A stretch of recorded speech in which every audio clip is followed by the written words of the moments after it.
একটি মেয়ে বসে কফি খাচ্ছিল। সে টিকটক করতে অনেক পছন্দ করত। যে কোনো সময় সে টিকটক করত। তাই তার বাবা মা সিদ্ধান্ত নেয় তাকে বিয়ে দেবে। মেয়েটি সুন্দর ও অহংকারী ছিল। মেয়েটির বিয়ে হয়ে যায়।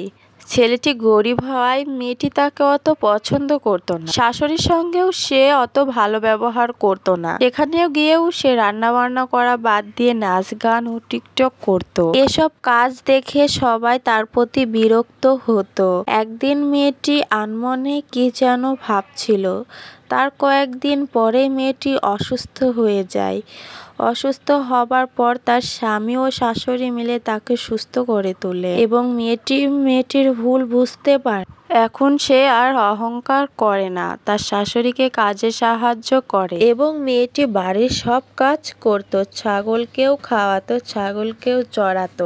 একদিন মেয়েটির বান্ধবীরা মেয়েটির সঙ্গে দেখা করতে আসলো। মেয়েটি তার সব ঘটনা খুলে বলল এবং মেয়েটির বান্ধবীরা ইন্সপায়ার হলো। সময় থাকতে সময়কে মূল্যায়ন করুন।